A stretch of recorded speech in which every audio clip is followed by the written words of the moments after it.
Hello guys. Mega love shout out. Mega love shout out. Ngayon ay nagbibilang ako ng pera ulit na napagbentahan ngayong gabi. Okay? Ngayon ay parang mas marami kong Hong Kong dollar kumpara sa Macau dollar. Ayun. Oo nga pala, habang ako'y nagbibilang, sige, magpa-game tayo. Game. Ano kayang papagame natin? Okay, one word Tagalog. One word Tagalog. Sige. Ito yung kwento kwento ng isang mahirap na bata. Ayun. Isang mahirap na bata na nagpursuging makapagtapos sa kanyang pag-aaral. Ayun. Kahit sila'y mahirap lang, pero hindi naging hadlang para siya'y makapagtapos sa kanyang pag-aaral. Dahil pinangako niya sa kanyang mga magulang, huwag kayong mag-alala, Nay-tay. Pagdating ng panahon, ako po ay tutulong sa inyo. At natapos na niya ang pag-aaral niya. Dahil doon, naghanap siya ng trabaho. Yan. Naghanap siya ng trabaho. Nag-apply siya ng trabaho. At nakasalubong siya ng dalawang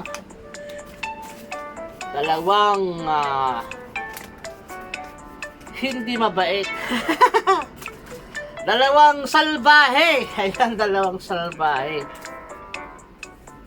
Hinusgahan siya. Ikaw ba'y maghahanap ng trabaho sa itsura mong yan? Sabi nung dalawang salbahe. Ang pangit ng sapatos mo, sabi nila. Ang pangit ng damit mo. Hindi ka pwede dyan sa malaking building na yan. Sabi nung dalawang salbahe. Hindi ka papasa dyan, sabi nila, sa isang mabait na ang pangalan ay, tignan natin ang pangalan, mas maganda.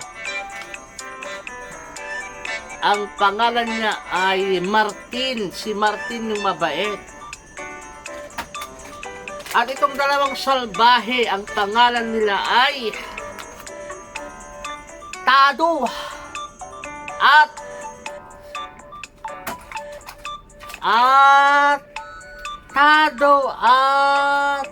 Kanor. Tado at Kanor. Si Tado at Kanor, kinukutya nila si Martin. Martin, huwag kang mangarap mag-apply dyan sa malaking gusali na yan. Hindi ka nila tatanggapin sa itsura mo pa lang. Mukha ka ng pulubi. Sabi ni Tado at ni Kanor. Pero itong si Martin ay porsigido makahanap ng trabaho, kaya pumunta siya doon sa malaking gusali. Okay? At meron siyang nakasalubong sa daan na bulag sa may labas ng gusali. Nagpapalama yung bulag. Nakagano, no? At binigyan niya ito ng 10 piso yung bulag. Pero doon sa may harapan ng bulag, meron nakalagay doon na 1,000 pesos sa may pinaglalagyan ng, kumbaga, di ba, pag nalilimos may mga lagayan doon. Kahit nakita niya may pera doon na 1,000, ay binigyan pa niya yung bulag na nakaupo doon sa harap ng gusali ng 10. At diretso siyang pumasok sa loob ng gusali. Nakasalubong naman niya ang isang janitor na matanda. Nakasalubong niya yung janitor na matandang janitor. At binati niya ito ng magandang araw po. Ano po yun, iho? Sabi ng janitor. Nakita ko po sa labas, may nakalagay na wanted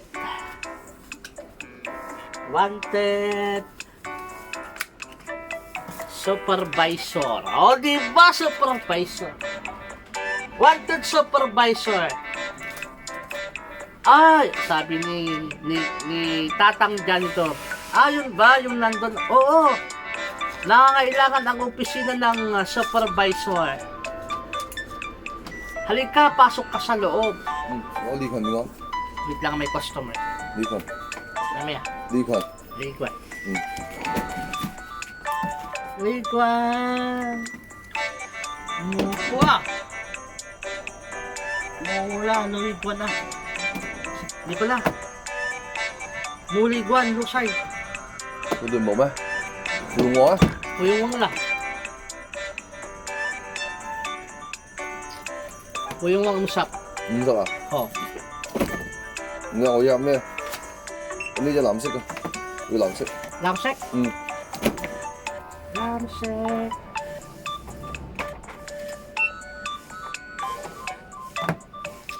Okay. Ano ba isay? Ayan. Tuloy natin na kwento.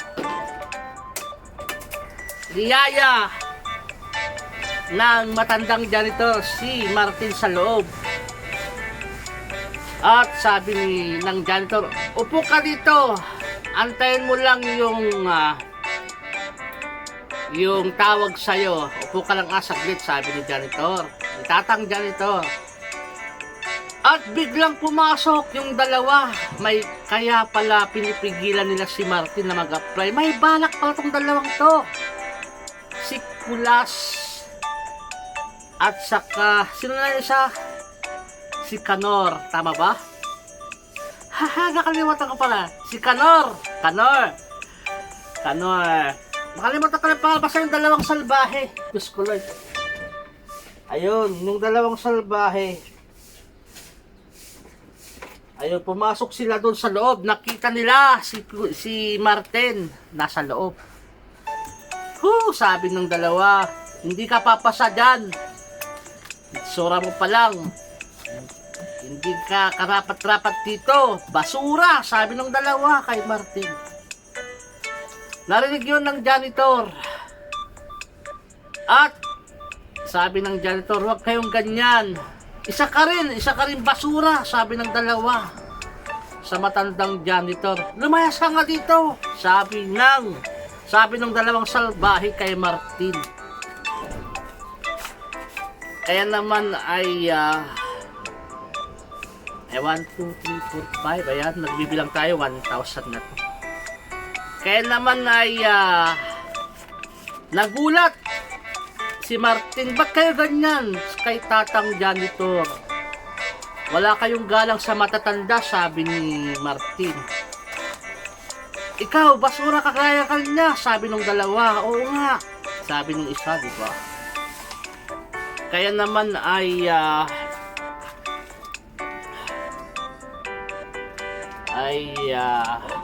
Sabi ni Martin kay Manong Janitor, ako na po yung humihingi ng pasensya.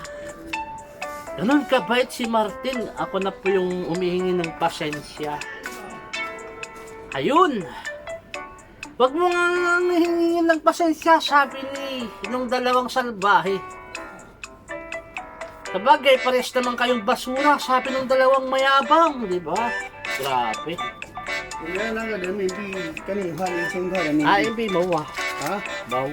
人民币没有啊， Ang tak. 只有人民币跟你换港币就有。 Kaya naman, sa inis ng matandang si Mang Janitor, ay ba't kayo ganyan magsalita? Wala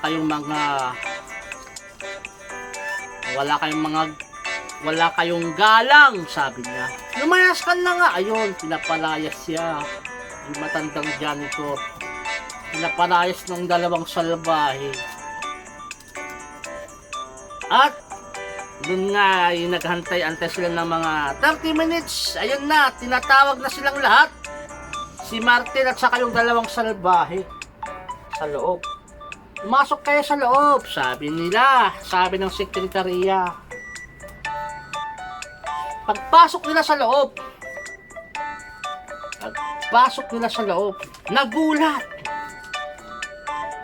nagulat itong si Martin kasi parang namumukha niya yung sekretarya. Siya yung namamali mo sa labas ng gusali. Pero hindi siya umimik. Ayun, ang nangyari ay ganito. Yung dalawang salbahe, sabi ng dalawang salbahe, asa na yung may-ari ng gusaling ito? Mag-a-apply kami. Tinignan ng sekretary yung dalawang salbahe sa mata. Kayong dalawa sabi ng ganun.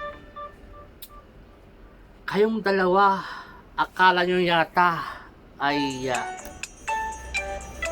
makakapasa kayo. Sabi ng sekretarya doon sa dalawang salbahe. Nagtaas ng kilay ang dalawang salbahe. At sino kang magsabi niyan? Sabi ng ganun. Sekretary ka lang. Oo, sekretary ako. Sabi. Pero kayong dalawa, kanina kinuha nyo yung laman ng yung pera doon sa labas ng gusali. Ha? Sabi nilang ganun. Paano nangyari yan? Hindi nyo ba ako namumukhaan? Sabi niya. Tinignan nilang mabuti yung sekretary. Siya nga yung namumulubi sa labas ng gusali. At may ebidensya ako, sabi ng sekretary. Merong CCTV sa labas ng gusali. At biglang pumasok naman itong si Tatang Janitor. Tama ka dyan, anak. Sabi ni Tatang Janitor sa sekretary, anak niya pala yun. Ha? Ikaw ba't ka nandito? Ako ang may-ari ng gusaling ito. Hinubad niya yung kanyang janitor na uniform. Ako ang may-ari ng gusaling ito. Kayong dalawang salbahing mga bata, sabi na may-ari ng gusali, lumayas kayo.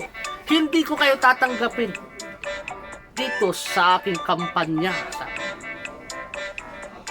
Yun, na para silang nabuhusan ng mainit na tubig yung dalawa. Lang kumukulong tubig yung dalawang salbahe. Dahil yung akala nilang mga mahirap, si Tatang Janitor ay siya pala yung may-ari ng gusali. At yung namumuloy kanina, yung pulubi kanina sa labas ng gusali, ay siya pala yung anak ng may-ari. At, wait lang, may customer. Marlboro. Ano yung bro? Marlboro Black. Marlboro Black. Ito. Ayan. Ito. Okay. Yan, ang lamig ka. Sakto-sakto yan. ituloy natin ang kwento. Ayan. Lumayas kayo, sabi ng may-ari ng gusali, si Tatang Janitor.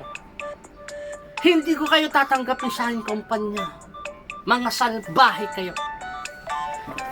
At ikaw, Martin, sabi ni Tatang Janitor, ikaw ang aking kinukuha bilang supervisor sa kumpanyang ito. Dahil, wait lang guys 15 minutes na, so stop muna. Stop na yung sumagot dyan sa baba. I-reveal ko na yung sagot. I-reveal ko na yung sagot. So stop na guys Stop. Ayan na, 15 minutes na, no? 15 minutes transfer lang guys Stop na. Okay? I-reveal ko na yung sagot. Stop. So, ito yung nangyari Sabi ni Tatang Janitor kay Martin, ikaw ang qualified sa trabahong ito dahil nakita ko ang iyong kabaitan at mababang loob, hindi ka mapayabang o di kaya mapagmataas kagaya ng dalawa. Ayun, tuwang-tuwa si Martin. Oh, talaga po. Oo, deserve mo yan, sabi ni yung may-ari ng kampanya at saka yung anak niyang sekretary. Oo, napatunayan namin na ikaw yung karapat-dapat. Kaya naman tuwang-tuwa si Martin, di ba? Tuwang-tuwa si Martin. Kaya ang tamang sagot guys ay ito po yung tamang sagot. Sana may nanalo. Isipin ko nga yung sagot. Ano kaya ilalagay ko ng sagot? Sana may nanalo dyan sa baba. Ito yung sagot sa kwento natin Kaya yung mga wala pang narating sa buhay, huwag kayong maging mayabang Tayo maging mayabang. Be humble always. Okay? Be humble. Okay? Gayahin natin si Martin na mabait siya, mabait. At ito yung tamang sagot Ito, tama ba itong sinulat ko? Sige, ito na nga. Congrats kami nanalo. Matino! Ayan, matino. Siya ay matinong anak. Nag-aral ng mabuti si Martin, Nag-aral ng mabuti kahit mahirap lang sila. Ayun. Ay tinapos niya yung kanyang pag-aaral, pati yung paghahanap niya ng trabaho. Siya ay naging matino, hindi siya naging pasaway. Ipinakita niya na karapat-rapat siya sa kumpanya. Hindi siya yung kagaya ng dalawang salbahe na mapagmataas at mayabang. Kaya naman natanggap siya sa kanyang trabaho. Yan, congrats ako may nanalo dyan sa baba Kaya sana yan, yung matino na yan na pinapahulaan natin ay may nanalo. Congrats sa baba Merry Christmas sa inyo lahat and Happy New Year. Ito po yung pinapahulaan natin. Matino! Diba? 6 na letra. So, may Lamway mamo pula. Một phần đó. Long. Nhiều lọ. Hay có tầm bài. Dạ mổ. Ayan. Dạ mổ Ayan. Mổ So, hanggang sa muli guys thank you very much. Sana may nanalo. Sabi ko nga, ngayon ay Pasko, sana may nanalo. Maraming salamat. Hanggang sa muli. Bye-bye! Thank you! Merry Christmas! Okay? Yung tamang sagot ay matino! Tayo'y magpakatino! Para tayo'y aasenso! Sabay ka na. Sinisipon ako kasi nga, malamig, sobrang lamig guys. Ayan. Sobrang lamig. Ay, naku. Thank you! Maraming salamat guys! Thank you very much! Ingat kayo lagi dyan! Ayan ay lalo ngayon sa mga nasa malalamig na parte ng mundo, mag-jacket po tayo para hindi tayo magkasakit. Di ba? Alright, thank you. Sana may nanalo Matino guys Matino. Yan, Matino. Thank you. Bye-bye.